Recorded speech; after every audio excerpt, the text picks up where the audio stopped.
We're rolling.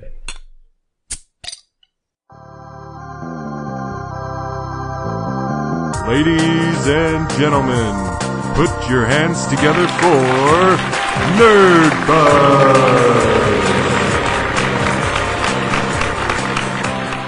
Nerdbuzzed doesn't condone the consumption of alcohol by any persons under the age of 21. Please drink responsibly. Welcome to Nerdbuzzed, the podcast where we talk about all the nerdy stuff that we care about and drink a cool, frosty beer while we're doing it. Episode 88. I'm your host, Marcus Ellinger, and with me as always, Jeremiah Johnson. And we're welcoming a new guest into the Nerd Room, Mr. Mac Repman. Thanks for joining us, Mac.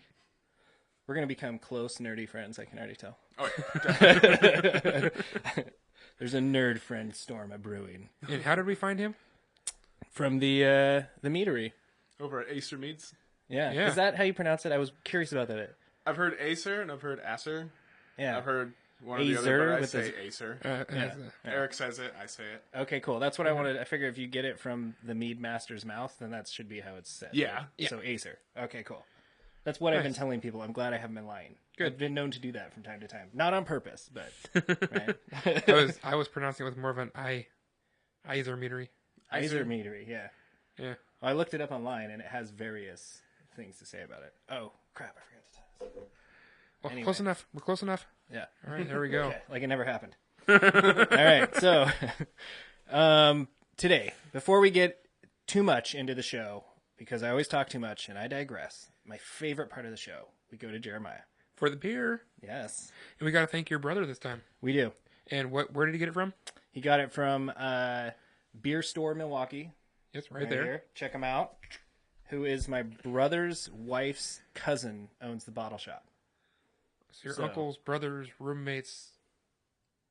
Right? Next door neighbor. Yeah. It just keeps going and going. So The how does that point make is, us? Yeah. Absolutely nothing. It makes us the winners No, it because we does. get to drink the beer. That was And I'm a always little baseball scared. reference, but Sorry. anyway.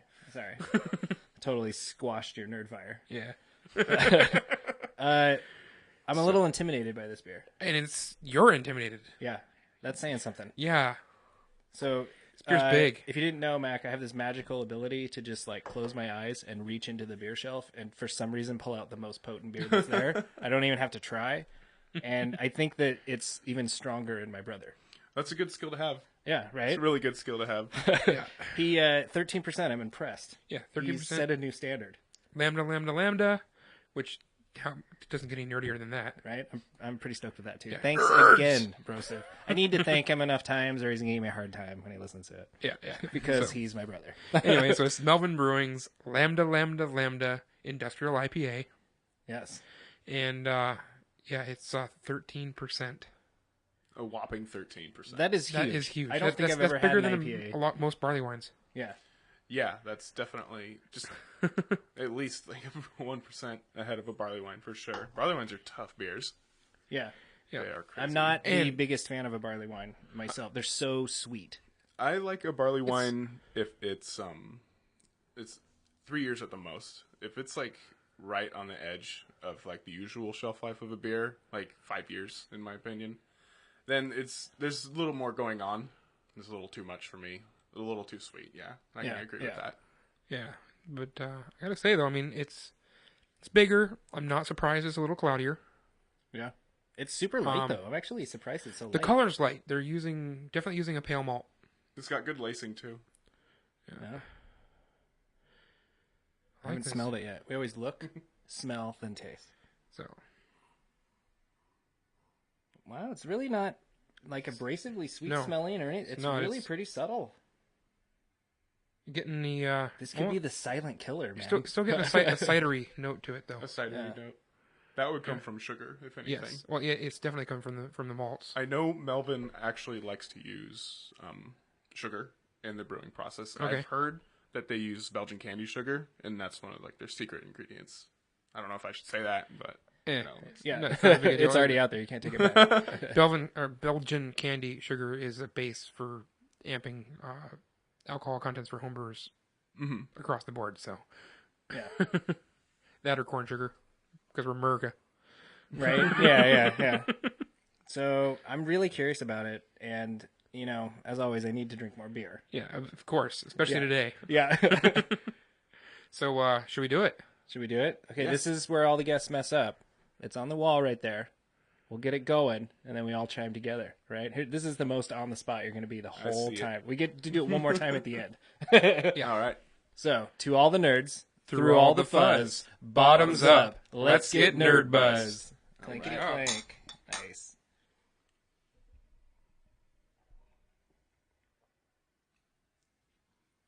It's Wow. really good. That doesn't taste like 13% at all. No, It doesn't, but it is very sweet. it is Very sweet. sweet. But it doesn't linger. It falls off right away. No, and it's not. I mean, it's definitely got a little bitey at the end there, but it's really not like super bitey hoppy. It's really hopped. pretty smooth. It's actually hopped more than I was actually expecting it to be. Really. I Yeah. get an astringent mouthfeel, just a little bit. Like a nice Little like bit. tongue fur kind of. Like there's a lot going on. Yeah. And I do blame the hops for that. Really? I'm blaming the alcohol content for that one. Could be both. You Yeah. think you think as it warms up, it might get a little. definitely gives you the alcohol mouth. Yeah. That exhale is like, Yeah. Okay. Yeah. that's totally. definitely alcohol. Yeah. I'm wondering if we should not be super slow about drinking this. It might get very alcohol-y if it sits here too long. I'm sure we'll find out. Yeah. It might get very alcohol-y in my belly. And your head. Yeah, the best places. There's a really subtle caramel note in it too. I like that about it. Yeah, like really nothing is overly abrasive with it. Yeah. We had the 2x4, right? That was the other Melvin we've had on the show, and there were good qualities about that one, but it had like such peaks and valleys. It was like abrasive with the taste, right? Yeah. It's like it punched you in the face and then kind of subsided and then nailed you again, and it was hard to just kind of take it in and enjoy it. And this one is way more well-rounded. Which I was not expecting either. Yeah, and it's almost twice as strong as that other one. Yeah. So- It's almost twice as strong as everything. Yeah. Right? Yeah.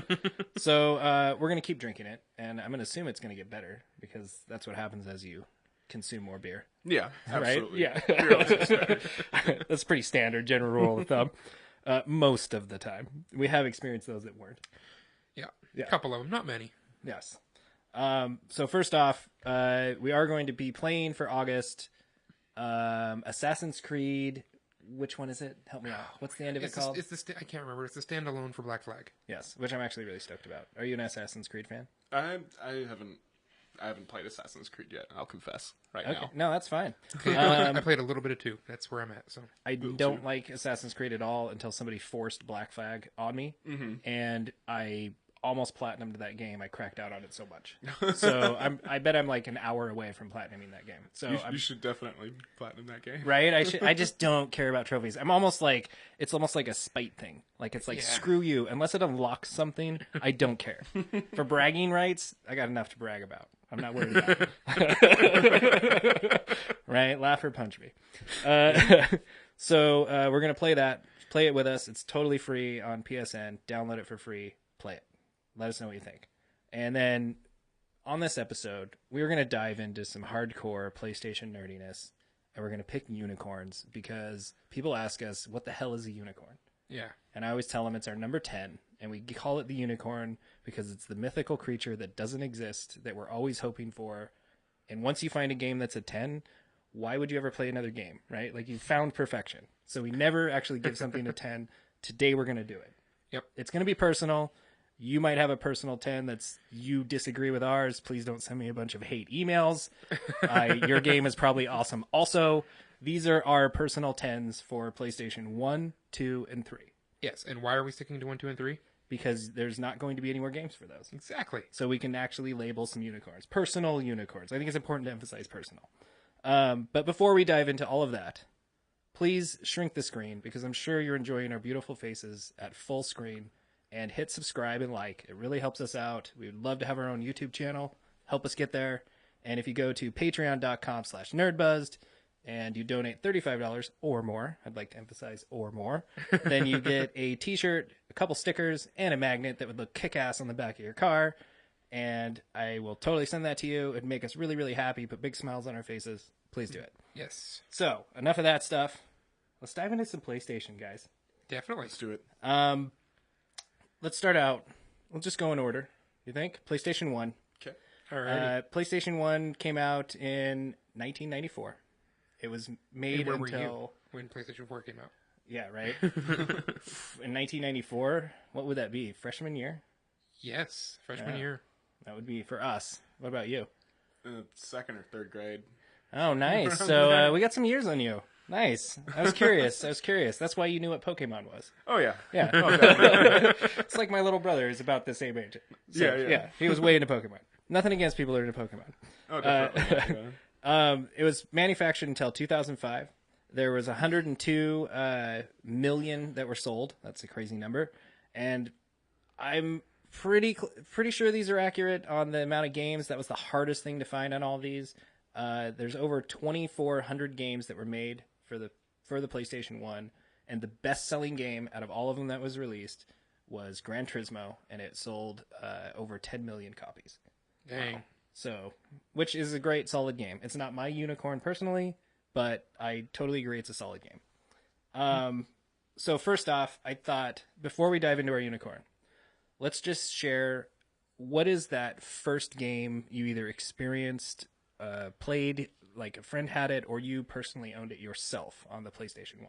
And we'll start. You mind if I throw you under the bus? Start with the guest first? Yeah, go ahead. Go for it. All right, Lay it on so- us. Your first one. So the first game I ever played on the PlayStation 1, it was really funny. We were trying to hook it up, for starters. We were still trying to hook it up, TV. I didn't know that I had been playing the game for about 3 minutes, like before we finally got everything hooked in right. Like the PS1 was on, just sitting there. Character was moving around, just doing whatever, and my parents and I were trying to... But it wasn't on the screen yet. No, we were trying to troubleshoot. I love that. It was, but then when it finally got on the screen, everything just lit up. Like, it was so sensational.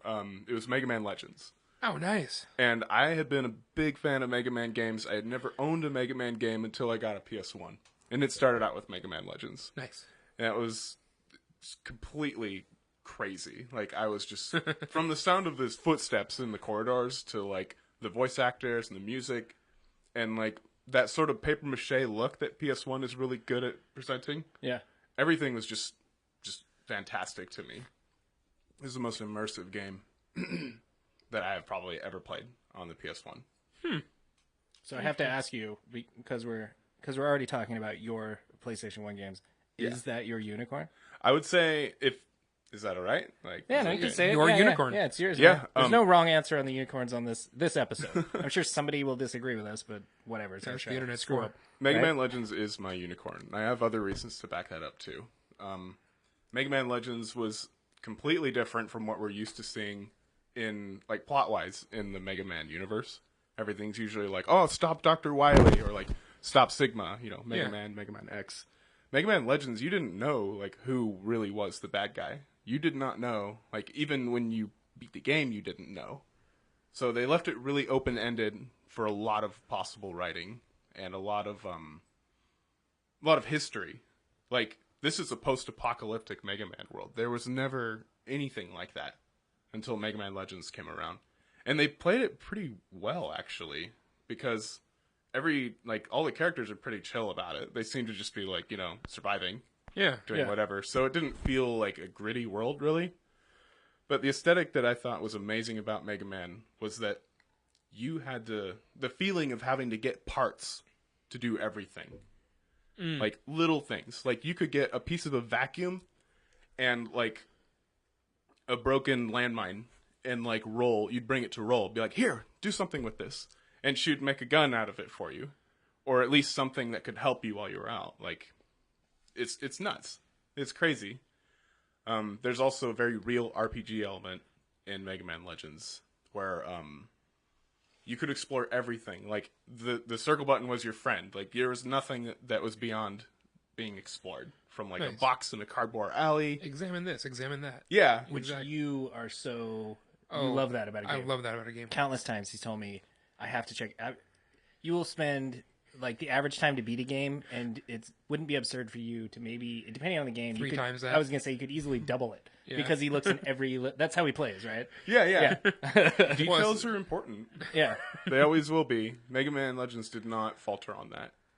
Like, you couldn't do that in other Mega Man games. Which Yeah. is, which I is love funny you that bring it's that the up, though, first game you played. That's because so cool. I think it's funny that you bring that up, though, because Horizon you did that for Horizon. Yeah. And I didn't.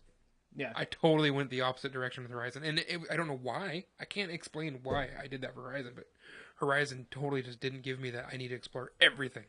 Yeah, and which is what I did first. Yeah. I did like 3 story missions, and then it or whatever it was to open the map, and then I just explored every little corner of the map before I went back to actually the story. Yeah. So when I started the story again, they told me about go meet this person. It's like, oh yeah, I've already met them and done all these fetch quests for, like, I know right where that person is, right?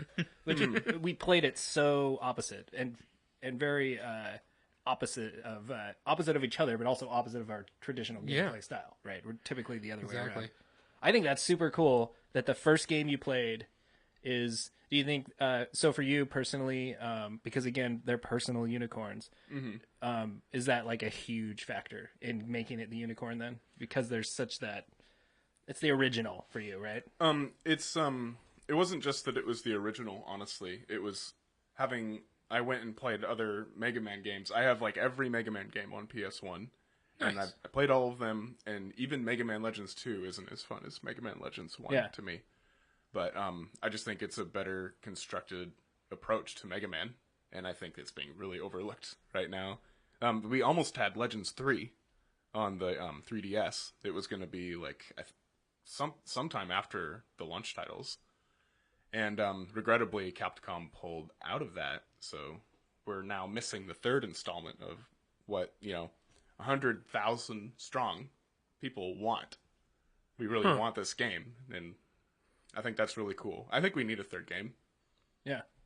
I think it's, for me, I have so many, when I was going through my list for all the systems, I ran into ones where I'm a really big fan of only one in the series, right? Like there's one, a lot of times for me, it was the first one. That like, the rest had struggled to match what I loved so much about that first one. And I started to wonder to myself, how much of it was the actual game and how much of it was seeing it for the first time. Right? That initial, it's hard to get that same reaction when you've already seen it once. Yeah, it's really hard to replicate that. Yeah. I have one on my list that it totally fits in that category. I want to hear it. Yeah. I love that. That's awesome. And I love that it was, I love the transition to the PS1 and trying to find it on the screen. Because I believe before PS1, it was all about making your TV on channel 3 or 4. Yeah. Right? Like PS1, maybe Super Nintendo? They were like the transitions into an auxiliary port, right? My Super Nintendo still had the regular antenna switch. Yeah, the RF. Yeah, whatever adapter, right? Yeah. PS1, I know, I think, I is know the what you're talking was that about. transition, right? Yeah. I had that on my N64 because I didn't know that everything was. I got a cable that didn't like connect right, and it was broken. And I got my N64, and I had to deal with playing an N64 for like 5 years with no sound until I finally got that RF cable. Hardcore. Wow, that is hardcore. You're so nerdy. I love it. Ocarina of Time, dude. Ocarina of Time is like. It's insane, like, without any sound whatsoever. Yeah, they all are. That's very impressive. I like it. You just die hard. Yeah, you fill in the music and the sounds yourself, and it's so much more dramatic if you have to do that too.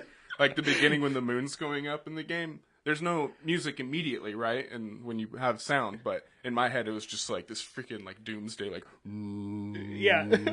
like everything's different when you don't. Were have you sound. ever? So then, when you finally got sound, were you ever somewhat let down because your mental soundtrack was so much better? I was let down by the sound of crackling fire in Ocarina of Time because it sounded like a bunch of like plastic chains. Yeah. Like, like it's fucking horrible. It's horrible. It sounded so bad. But like, aside from that, I was actually really impressed with most of the music in the game because there was a point where I did get to hear it. It just wasn't on my console. It was on somebody else's. Yeah. That's hilarious. I love that. That's such a like we already spoke about our age difference, right? That is such a defining thing for them. It totally is. Because I totally remember growing up with that. Put it on channel 3 or 4. Yeah. And the drawback is as games progressed, channels 3 and 4 you could just hit with the channel button on any TV. Now, if it's an auxiliary, some TVs really screw you over, and even in the menu, there is no option to find the different inputs. Oh yeah. Right? Like I've been screwed over with somebody where it's like, I want to hook up my game and like crack out with you all night on this game, but you lost your TV remote and we can't find input 3. Oh, Yeah. man. Right? Exactly. That's my pain. gosh. That's so pain. You're right. That is pain. And then that's when we would find I think we did this at your dad's house, where we find the old VCR. And we dust it off and we run it through the VCR because we could find that input for the TV, right? Yep. Oh man, That's MacGyvering old school, struggle is real. right? Yes. It is. First That's world the only reason we problems. kept the VCR. Yeah. It won't play VHS anymore, but it will definitely pass Yeah. through. It acts as the remote for the inputs. That's awesome. That's so cool. Well, there's other PlayStation 1 games, and I do want to get into some more, but should we run through unicorns first and our Sure. firsts? All right. So for me, do you want me to go? All Go right. ahead. You're going. Yeah, right. I will if you don't stop me. Fine. You know what? No.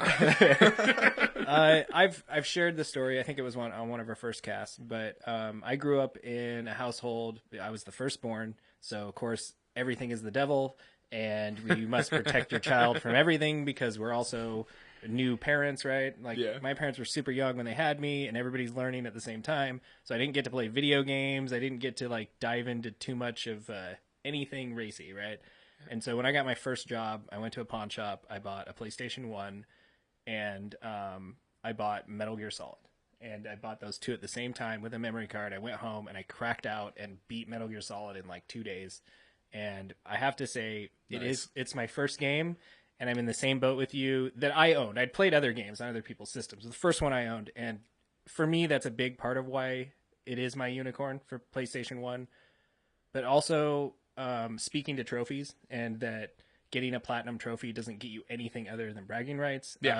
Metal Gear Solid had such cool unlockables if you played through, and like you gave in to the being tortured, you'd get either the bandana or the stealth suit, or if you passed it, you got the stealth suit. I played through again with both of those. You had to. There you go. The Psycho Mantis, where you had to actually swap. I'd never seen that in a game before. That Yeah. was so fresh and new to me. Controller 2. Right? Yeah, It was move the iconic. controller, right? And So- you would read your memory card. Yes. You would know if you played Castlevania and other games. Yeah, on right? there. Like there were so many cool things that were, and all those little nods to all these other games I had dabbled on other people's systems, but I didn't own it myself. And I was so pleased that I could relate to all that, but still be experiencing it myself for the first time.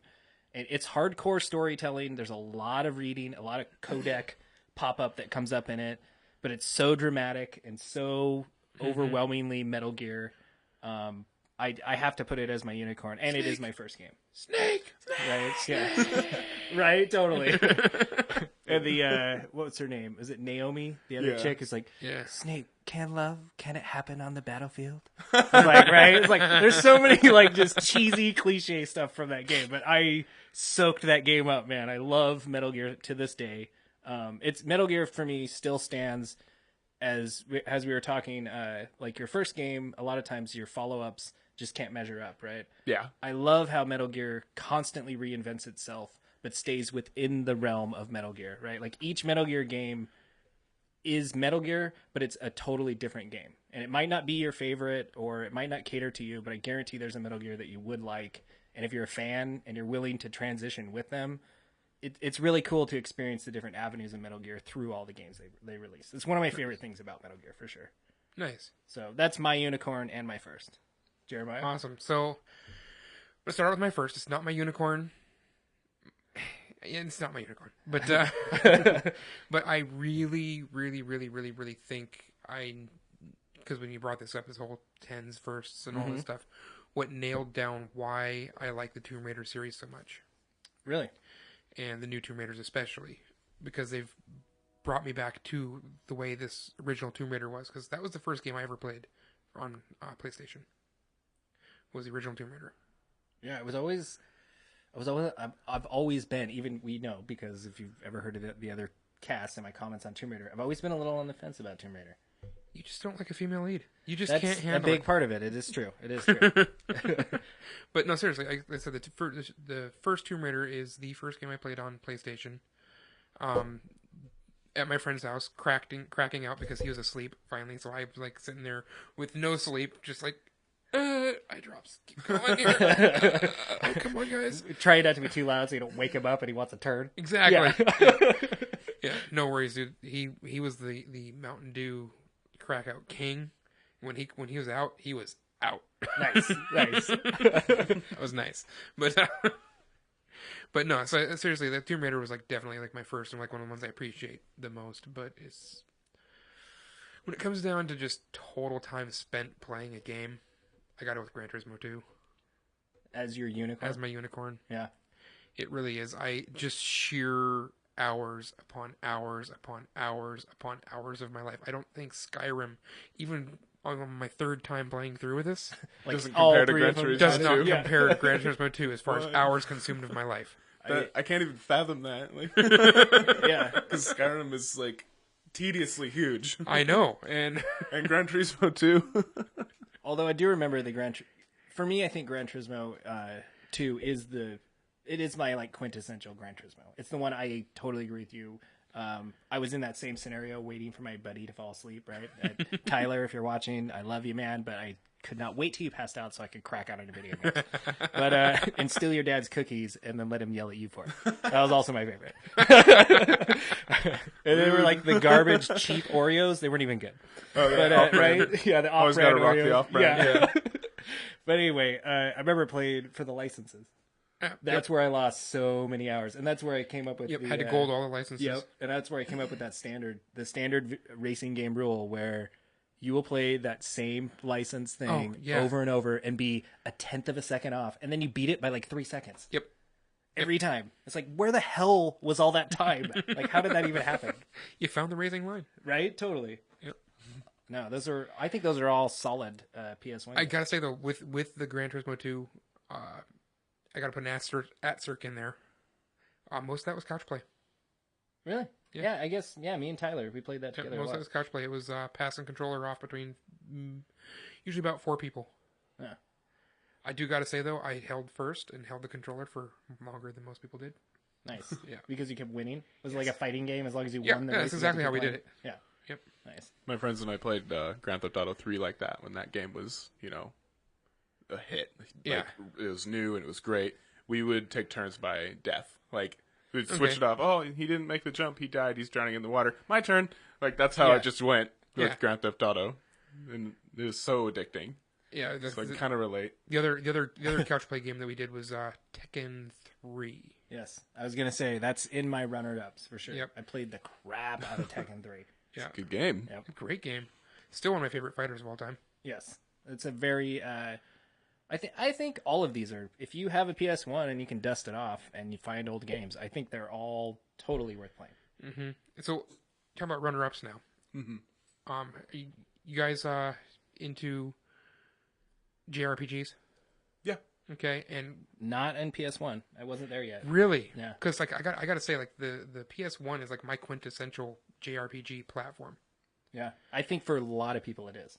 And so, what's your favorite JRPG Well, let me think here. on the PS1? Since we're On talking PS1. Well, like, I'm familiar with a lot of names, but I don't think here.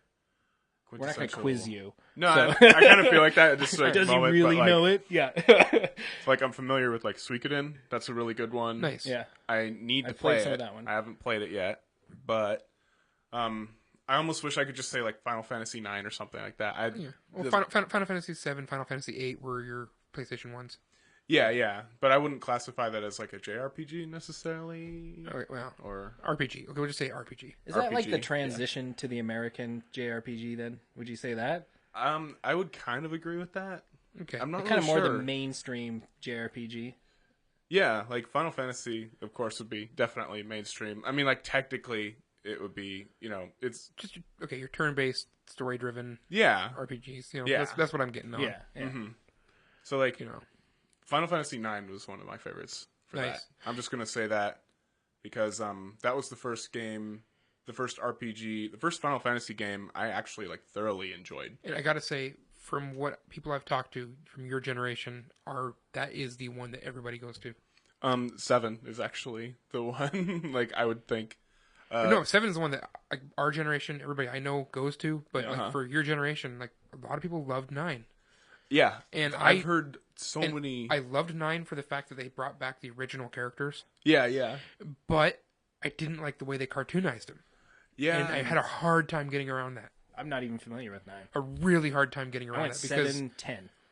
okay, yeah, no, seriously, because like I started out with the Final Fantasy 3 and stuff like that, where it was all text based and just little, not even real much for cutscenes. I mean, the cutscenes were your 8-bit character sprites, and it was just when they were speaking, when they talk, you'd have the what do you call it, the emoji faces. Well, no, not the emoji face, but it was the well drawn, the well done out picture of the character, and it was always done in this just kind of dark Persona-ish. Yeah. Yeah. It's probably where they get it from. That's what I think. But anyway, that's where they started, and they always had this just dark, serious tone and feel to it. And then 9 comes out, and it's just a super cartoony, bubbly look to it.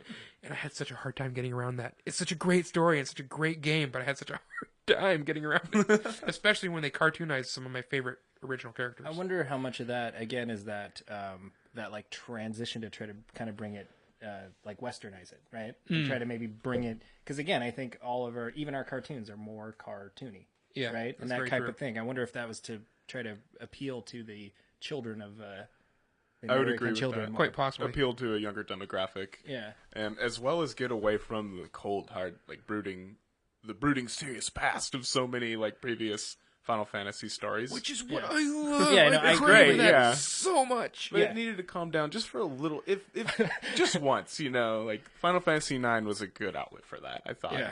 And then, it went right back into it with, 10 and up.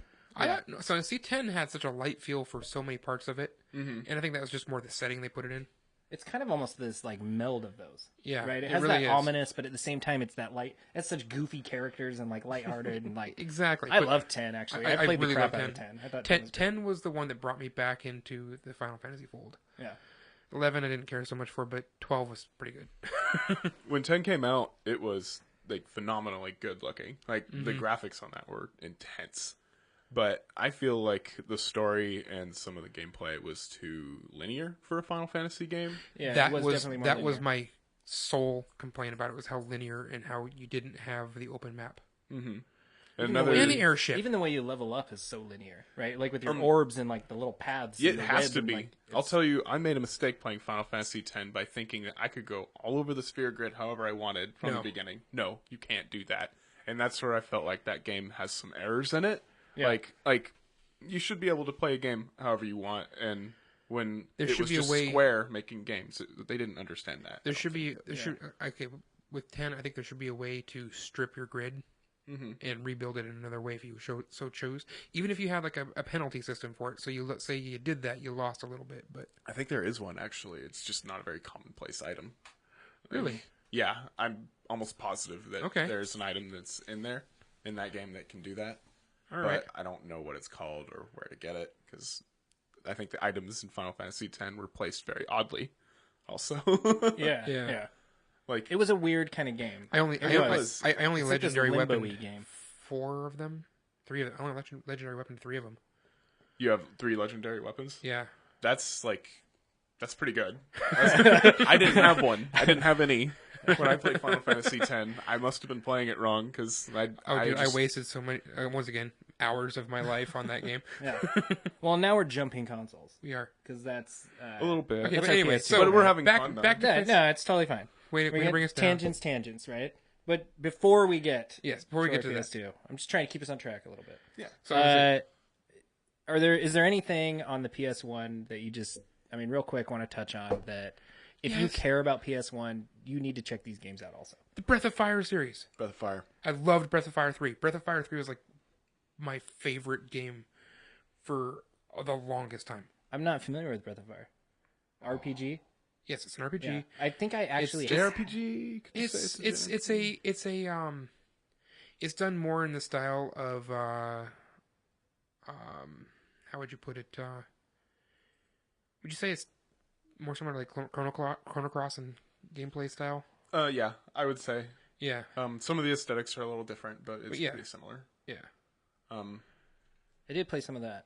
Chrono Yeah. Cross. Yeah. Yeah. Which I loved that game too. I enjoyed that one. I love Chrono. Oh, jeez. Okay, we can go on tangents for RPGs and Was that it? Any more honorable mentions? I got like a Um, list of them because is it? I've had such a hard time deciding. So I'm going to bring one into it. It's Ape Escape. Oh, You yeah. guys remember yeah, Ape yeah. Escapes? I have some Yep. friends that were way into Ape Escape. Not the PS1 version of it, but like because they would revive it. Yeah. Right? And I remember a roommate of mine nuts about that game. It's a good game. Ape Escape was cool because it was the first game to utilize the full control system of the, at the time new the DualShock analog controller. And, the button clicking, like the analogs themselves, like everything was different all of a sudden because of those games. There were actually articles in magazines that said that the analog stick, the right one, was a bad idea to use for camera movement. Nobody says that now. No. I think that's something that is... I'm glad that you touched on that because I think it's something that when I think of Super Nintendo, I think of shoulder buttons. Yeah. Right? Love Super Nintendo for making that a standard. I think PlayStation 1, you have to give it credit for making analog sticks standard. Yeah. Right? And I hated it. When they first came out, I hated first-person shooters because I was that guy. I can't figure out my head plus my body at the same time. Analog sticks came out at the end of PlayStation 1. Yes, they did. And remember, you used to have to My hit the PlayStation button. 1 did not have. No, the analog regular sticks. ones didn't. And remember, you had to hit the button on it to actually Yes. activate them with the little red light that would pop on. It That wasn't was- standard. And there That was was cool. I loved I that. liked it too. And there was so It's like few I get a games light, an extra light on my controller. an extra Great. button, right? Yeah. Yeah. No, totally. I give Yeah. it so much credit for analog sticks. But way to talk. Yeah, Stop yeah. it. Sorry. So, I derailed the train. Oh, you're fine. So Ape Escape was also it's like the perfect idea for a game to experiment with the analog stick as well. That gave them a whole reason to come up with all these different ways to test how to use items. That all the items brought new ideas for control use to the table. Yeah. It's really cool. Like, a lot of those early first person like camera movements and stuff like that. It wasn't perfect. Like Ape Escape still relied very heavily on the trigger buttons to do everything. And like you moved the analog or you moved the camera with the D-pad and not the analog stick because people weren't ready for that yet. You play the original Armored Core? Yeah, I love Armored Core. That's like one of my favorite games, the Armored Core series ever. But Project Phantasma was controls. an excellent game. it was okay. Uh-oh. It's a good thing I'm between it you. was I can okay. see it. That was my first. To be fair, that was the first one. Okay, I played on it was PS1. pretty good. Okay, but it Some was, nostalgia. as All right, long all right. as you don't say Nexus Nah. or 5. If you say Armored Core 5, then you can just there's the door right there. But What about Armored Core 4 when Sega got in on that? Oh, we shouldn't get off track too much. was though. that was Armored Core 4 was that when they went to when they changed all the controls up? Yeah, things got faster. The composition of the Armored Core was still the same, but there was like default trigger boost buttons in that game. Like no matter what you built, you still had to boost around. Oh, Like so, like in other games, you didn't really have to do that with all of them. I don't think. The thing that I loved about the original Armored Core was you could design your mech to be however you wanted to be in gameplay. Yeah. And I loved making mechs that had absolutely nothing to do with the way that mission was meant to be played and playing it completely opposite. Like, so You too? Just split this last beer? Sure, yeah. Can you handle it? I can handle it. Definitely. I don't You want to guys interrupt go your ahead. story. I don't want to interrupt your story. well, so there's the one mission that you can do where you're escorting the Zeppelins. Yeah. Right, and you're supposed to plant down there and like get missiles or something where you can get these long range targets on. I built the lightest, fastest, most heavily boosted mech I could, and put laser swords on it. Yeah. So I'm just like, and then like land on the next zeppelin and then fly back. The sound you're making is just like I know exactly what you're talking about. Yeah. The So I- iconic I- movement of the That's Armored because Core. you're so honed in on manifesting sounds for games. I am. Right? I Yeah. really am. And Yeah. like, so I totally got into that with that and just odd things. And then like then we got into the next platforms. They got into the arena battles and all this other stuff going on and stuff. And so I changed my tactics a little bit for that. But that's what I really enjoyed about the first one. Just the ability to do that. Yeah. Just to finish up, changing tactics in Armored Core is like that's the whole point of the game. Yeah. Like rebuild your mech every time. And the you fact- never had one that did everything right. Exactly. And the fact that you could sell everything for what you got it for Yeah. allowed you to do that. There were games that came out where you got them for less. Like you sold them for less than you got them for, and that's where things got really messed up. didn't in like Armored that. Core. No. Nobody did. Was That was a mistake.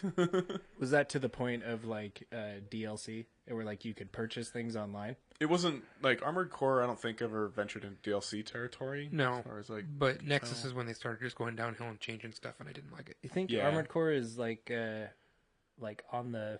Are they like on the warm up bench? You think there's like an Armored Core around the corner? I doubt it. Yeah, you think it's just? I don't think it is anymore. I mean, they've done a lot with it. Five failed so hard that Yeah, there's some other ones in there Bittersweet. too. Yeah. Can I comment on the beer? This beer is so alcoholic now, right? Like I feel like you could light it on fire. Right? I keep feeling that. It's just like, Ooh, yeah. whoa, right? Yes, it As is. it warms up, I was a little afraid that would happen. It's getting more and more. Still good, but yeah. Yeah, Yes, it's getting a little definitely is. alcoholic-y. it tastes like it's working. So I think if you look at my game collection, I always say it's very eclectic, right? Like there's just weird random games in there, and I'm a big fan of a game that isn't just reskinning a game that's already been there, Yeah, right? like the one so, you bring up all the time, Calamari. Dark Souls. yeah, right, yeah. Yeah, there you go. And just a couple that I loved about PS1, real quick. I was a huge fan of Wild 9. I don't know if you guys have ever Never played played that. Wild 9. No, I haven't heard of that. It's this weird, really simple side scroller, very cartoony and like in your face character. It's worth checking out. I'm sure you can get it dirt cheap. I was really into. That's when Tony Hawk got big, right? And it was Yeah. like God, another game I skating wasted games hours of my are life so on. cool. So I have to give some credit to Tony Hawk because it defined a standard for skateboarding games, right? And it's so 90s. Right, there's no it way totally around is. that defines the 90s with Tony Hawk. Yeah, right. Yeah.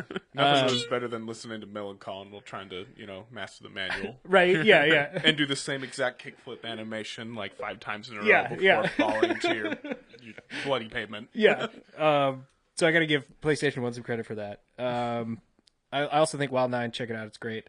We talked about Tekken. Tenchu. Tenchu was huge for me. Tenchu was amazing. That was I like loved Metal Gear Tenchu. Solid, but a ninja. And that was really good. I enjoyed that one. Tenchu 3 Wrath of Heaven, that was the one I liked the best. Yeah.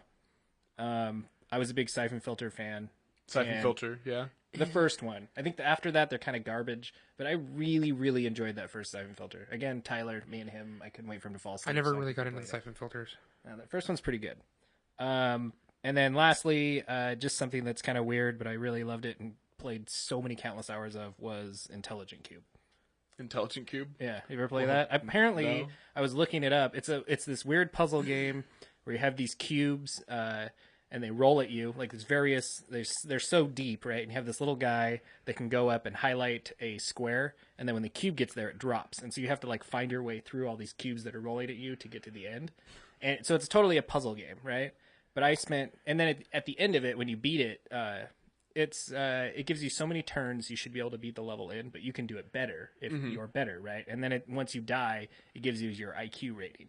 And so me and my okay. friends used to always play it and battle for an IQ rating. And when I was looking into old games, it's one I actually own.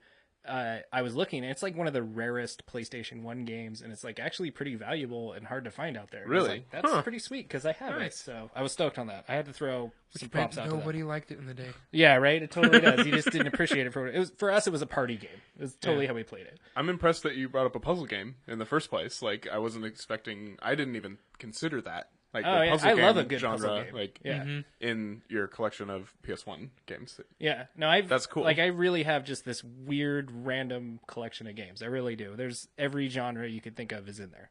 My wife loves Tetris Attack, for the record. Like, Yeah. she, Classic puzzle game. Yeah, like, if she calls me at any point during this podcast, she's just going to hear the Tetris theme.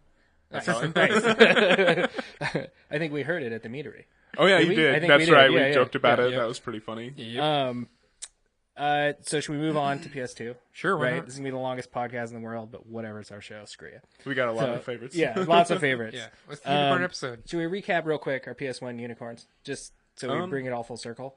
Yeah, I might add a little bit more in there, but we don't need to talk about them.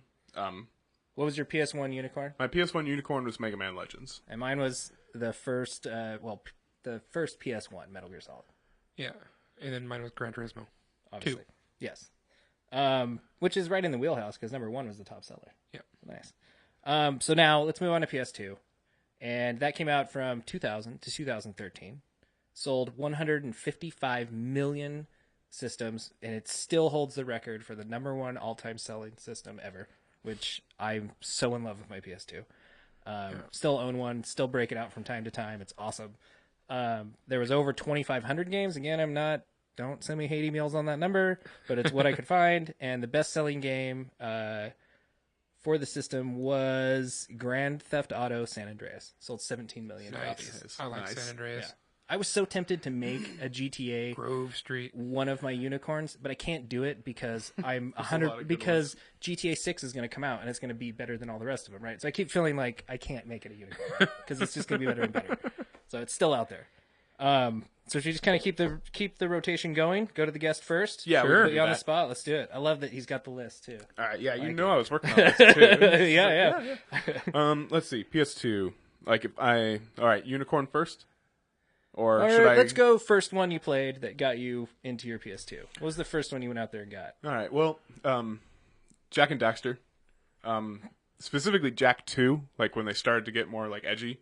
That was the core reason why I got a PS2, because the allure of the brooding, dark character past thing really got me into that. I really wanted to see how screwed up Jack got after a cuddly platforming game. Like, the sequel to, that cuddly platforming game was suddenly just this gun-toting, swearing, like, jerk. Yeah. And I wanted to see how that was really good marketing, in my opinion. Like, it got me to buy it. It got me to get a PS2. It was really cool. Well, I love when a game like grows with you. Yeah. Right? It sounds like that's kind of what it did, right? Like it the first did. one's more of a kid game, and then it matures as you mature. Yeah, I borrowed a PS2 from somebody and completely just annihilated Jack and Daxter. This is the first game. The special ending bonus, by the way, is BS. That game it needs a better ending. Not worth the platinum. No, it's not even a platinum. Like, it's just like the ending. I'll just tell you because it's not even a spoiler. Like, it's literally just like the cast looking at the portal, and they're like, "What's that? It's beautiful." And then it shows the credits again. I'm not even joking. That's it? Yeah, a little cutscene. Yeah, that's it from 100% completion of the game. That's all you're rewarded with. But you saw it, so I did, right? Yeah. I was like, what? Okay. Like, it didn't keep me from playing the next game. Like, they had a good enough story in the next game to want me to play it and buy a PS2 for that reason. Following up, like, from there. Is that your unicorn? That is not my unicorn, actually. If you want me to just go ahead and say it, my unicorn is going to be Metal Gear Solid 3. Nice. Metal Gear Solid 3. I love that. Because it's such a departure from the series, but so true to it, right? Yeah. It's what I love about Metal Gear Solid. And that game does it so well. It's a good prequel. It lined everything up in the story very well. This is just a pure form of art.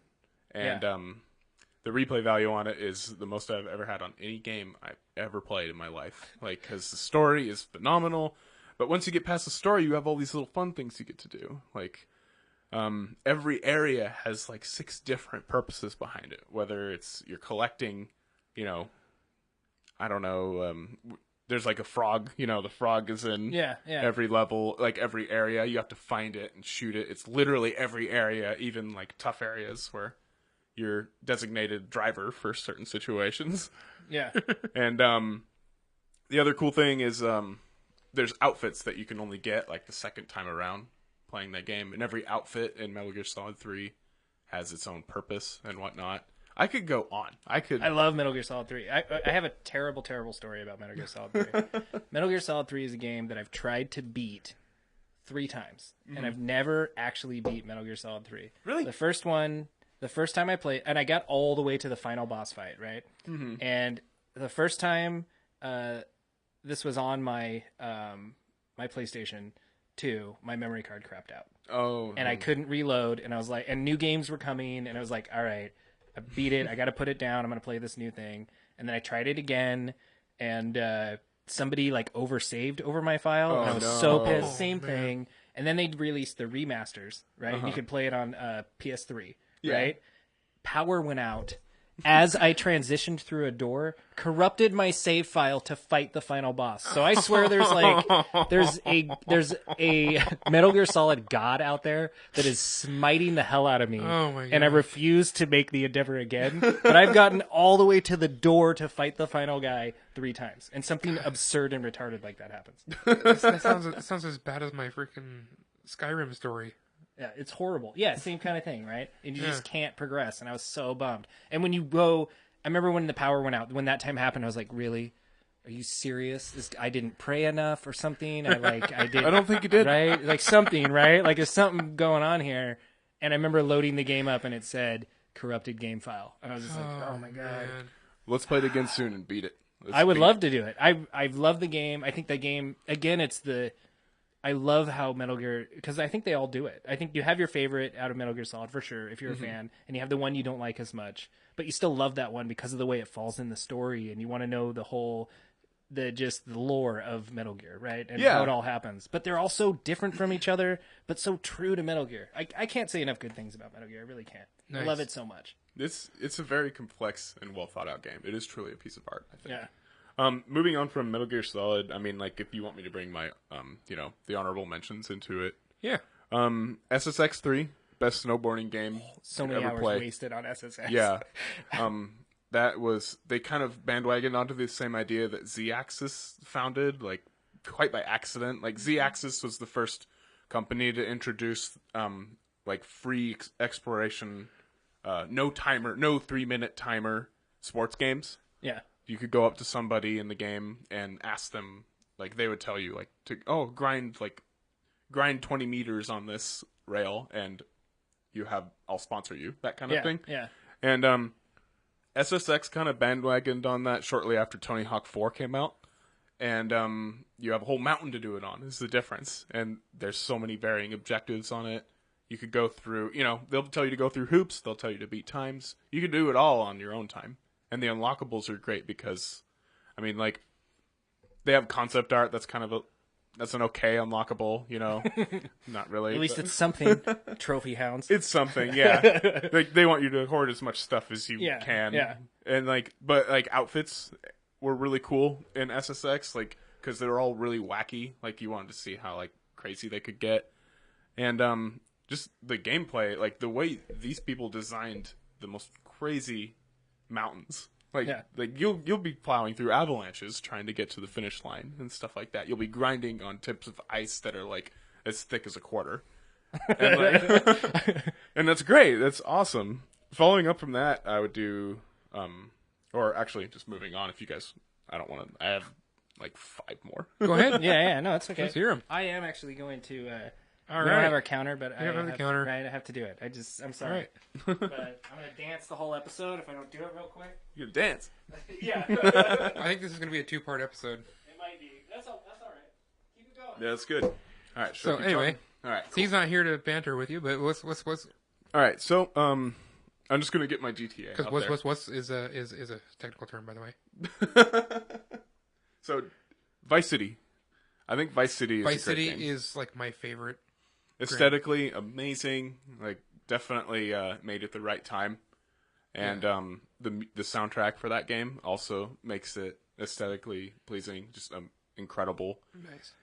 It's the most story. It was the first really story driven GTA. Yes. GTA 3 and the ones before it were kind of nonsensical about that. They didn't have as much of a good direction. Yeah. But Vice City actually had an ending and then followed. I came back at such a good time. Yes. You would beat it and then it would follow up with congratulations on your cell phone from people that Your were brick your friends phone. in your game. Yeah, and that's so cool. You'd randomly get calls just giving you more congratulations you beat the game moments. You're just you feel so good about it. Vice City was amazing. It's also the first GTA to introduce motorcycles since I think 2. I can't remember if 2 had motorcycles in it, but that was a new dynamic I because never played 2. 2 was interesting. I didn't get terribly far on it, but I played it on the very, very dead console Dreamcast. Yes. Worst controller in the world, but Yeah. coolest memory card. Yeah, I mean, having the wire on the bottom doesn't really make sense. That's Yeah, and perfectly straight with little knife edges to hold on to. That thing was deadly. But it did have a little mini Game Boy thing in it, and I thought that was actually Yeah, it pretty was memory innovative. The memory card was sick. That was, I feel like they were competing with the innovation that Nintendo strives for on that one. Yes. Maximo, Army of Zin. Maximo, I love that too. yeah, Maximo Never played is. that. I have that one too. I love it. It's so classic. I would say it's one of those first games that achieved the transition from like a 2D side scroller to like a 3-dimensional, but still maintaining Surprisingly the well. feel, right? Yeah. Yeah, it does it so well. I love that game. Like Maximo, And it's hard. It's not an easy game. yeah, they changed that a bit with Army of Zin, but they added more. They give you more incentive to find everything in the game and do things. Whereas like the original Maximo Ghost of Glory, I think that's the one I played. Was yeah, the that's original the first one, and they sort of everything had more of like an arcade feel to it, and I understand that. Like they wanted it to feel like Ghosts and Goblins, like Yeah. a 3D one. And you even did the like where you'd get beat up and lose your armor and be like down to your underwear. Yeah, Right? Yeah. yeah, it definitely cool. that game. Freaking awesome It's game. so hard. That game is like it was fun to play and you could get through a few levels and have a really good time. But if you weren't into it, you would quit playing it after like a few levels in. Yeah, it's sort of the same mentality that players of like Dark Souls kind of go into. Yeah. Like there's a learning curve, and there are very difficult moments in that game. So, That wasn't on my list, but I love that game. I'm yeah, glad you did it. it's great. Like Army of Zin is really good. It's a really good game. I recommend that. I should check it out. Front Mission 4. I'm just gonna throw that one out there. I spent about 120 hours on that game. Just beefing up mechs. It's a Final Fantasy Tactics style game. I mean, it's made by Square Enix. It was shortly after the merger. That game is great.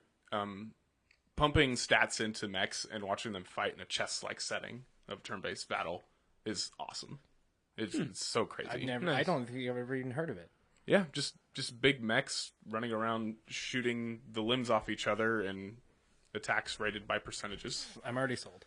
Right? I love all those things. So, okay, my last one. Yeah, no, go for it. Silent Hill 2. Silent Hill 2. Love the Silent Hill games. Another perfect work of art, a terrifying video game. Very closely following the past. Like, the main character, it doesn't follow Silent Hill, like, it's not canon to Silent Hill. It kind of did its own thing, but it still had plenty of room to experiment with. It's a very controversial game because it's based on it's based on experiences that the main character, like, the guy that voice acts the main character, the character's based on him. And everything that goes on in James's life is like based on things he claims he's actually experienced. Nice. That is cool. It's very crazy, like psychologically, on not just like a psychological thriller kind of level for a video game, but it kind of goes beyond it. He actually had to like fight with Konami for the rights for the HD version because of that. Wow. And yeah, Silent Hill 2. A lot Scary. of history there. I like it. Yeah, good survival horror game too. Just all around pretty I had solid. friends that were obsessed with Silent Hill. For sure. Yes. Yeah, way into it. I once had a guy corner me at a party in Seattle, and he talked to me for 3 hours straight, trying to convince me to let him borrow a copy, give me a copy. And I said yes, but only after I asked one of his friends if he was a decent guy, because I wanted that copy back. Yeah, at for all sure. costs. Yeah. That's one of the hardest things, I think, just on the general of wanting to share a game. Like, because again, I fall so passionately in love with the games that I love, but I want to share that experience with people. And I definitely ride that line too. Like, am I ever going to see this person again? And will I get the game back? Yeah. Like, that's so important because I want them to play it because I want them to love it as much as I did, but I want the game back. I'm very impressed with you for stopping at 5. Nice job. Because if you could see my list, there's like double that of games that I was cycling through for my PS2. But PS2 for me was the toughest choice, I think. I really struggled with it. PS2 reminds me of the days of when I was that age of I just had to get a job. I had just moved out. I was kind of like, screw the world was kind of my mentality, and I'm just going to spend as much time as I can playing.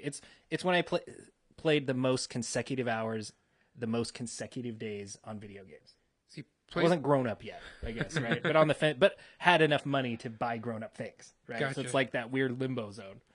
See, PlayStation 2 was the console that I bought it, got a couple of the main, the Devil May Cry's, the main titles that were like really popular in your face, advertised, and you could get cheap. But Yeah. but it was because my original PlayStation died. Oh. You know, so it's like I had all my games to play, and PS2 was backwards compatible, which I wish every other one was. And Yep. First wave PS3, and it died after that. yep. And but I spent more time playing PlayStation 1 games on my PlayStation 2 than anything else. Mm. And it wasn't pretty much it wasn't until my second PlayStation 2, because my first PlayStation 2 was one of the original release ones that died. You burned right it out away. on PS1 games. Yeah. Yeah. And it died right away because that's what they did. Yeah. But I think I'm on my fourth PlayStation 2 now. Nice. Your fourth PS2. Yeah. Yeah. Anyway, I believe it. Yeah. I hear the PS2 Slim is actually like the best way to go. yes, that's Oh, what I yeah. have. Yeah. One of the My second PlayStation 2 Slim, but yes. one of the biggest credits to the PlayStation 2 Slim is it's a top load. Yeah. I give so much props to get rid of the stupid slot where it goes into no man's land, and I don't know what happens after that. I just want to be able to open it and go click and Yes. know that it's in there, right? Yeah, I can yeah. blow on the laser if the laser gets dust. Like, everything's right there. Yep. That is a dying thing in games, and I kind of wish they'd just bring it back.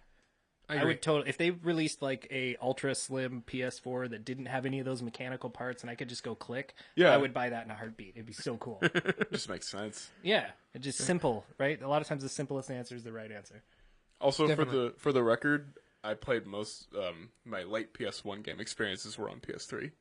Oh, I okay. thought that would sound interesting. No, Oh yeah, it makes the total, first one, the total first sense. one. though. Oh, I guess no. Even the all the generations of the PS3 will Because run the PS1. I looked on the network store and I was like, I'm not done. I'm not done with you yet.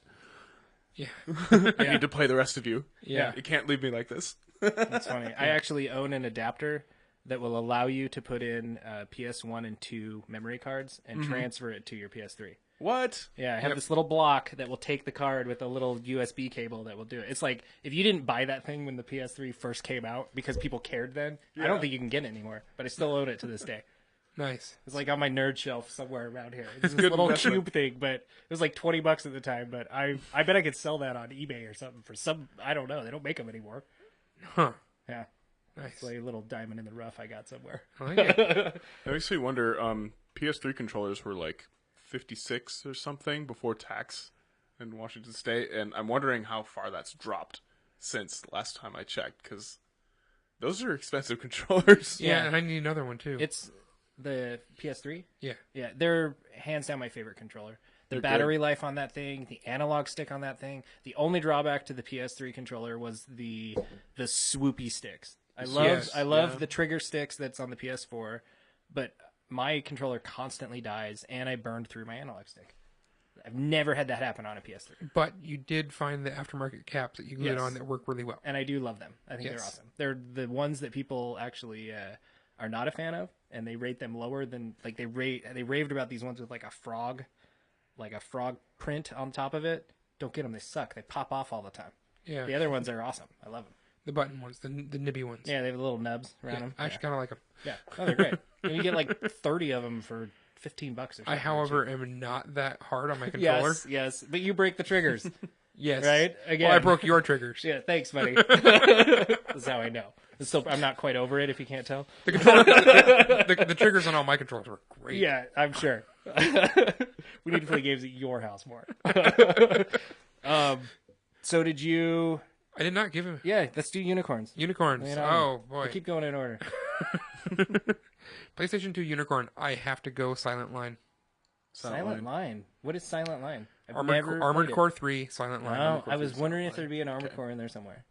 I'm glad to hear it. Yeah. Yeah. It's one that's actually downplayed by so many people, and so many people hated it.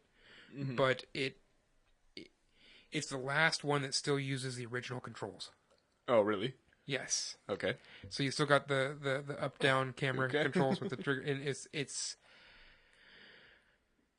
I don't know. I love it. You got the you have the ability to just way overload your mech, because you used to not be able to overload your mech. It was if it was overweight, It you couldn't do anything. couldn't do a mission at all with So it. this one, I would overload it and then overboost it.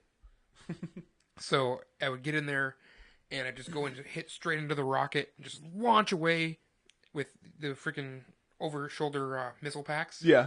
And I had the FCS that would get like 30 million locks really fast. Mm-hmm. And so just go rocket in and just like get a bunch of locks going. My favorite and then, sound. Yes. And then I love the multi-missile lock. That's beyond awesome. just those go off, and then you click your sticks, and it blows them away. You're all of a sudden lightweight. You can run around and everything else. And I got the laser swords, and then just start ripping stuff up. It's awesome. The swords were. I love that you mastered it. Mastered your technique. He's mastered the sound bank too. Yes, it's very good. He's very good at that. Another reason we keep doing that. Right? But no, I loved Armored Core, and then like the arena battles. Oh, Those are brutal. Okay, so I kind of found the when I say in fighting games, the dick move.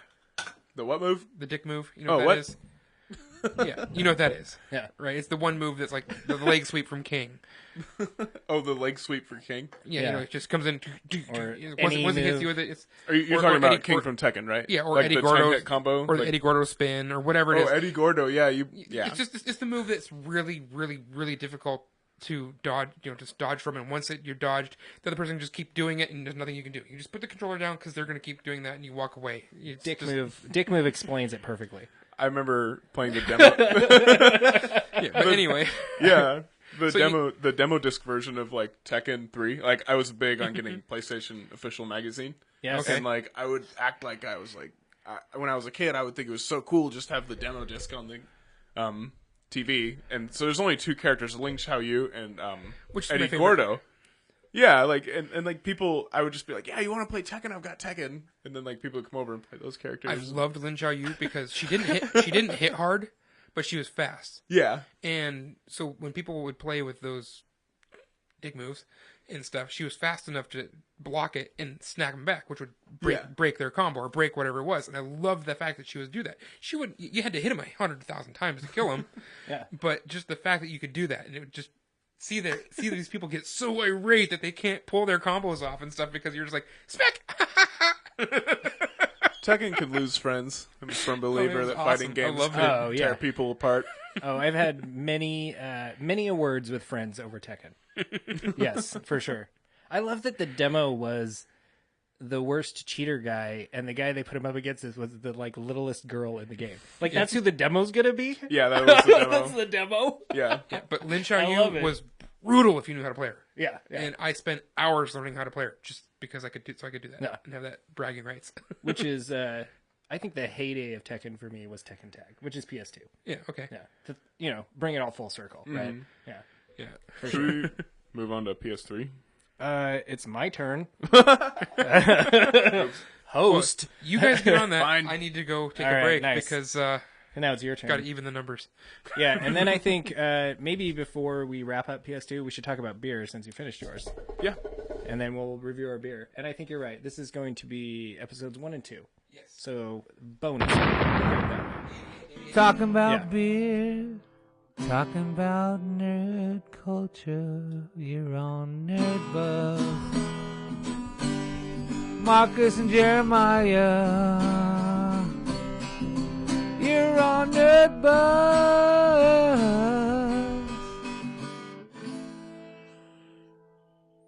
Let's get Nerdbuzzed.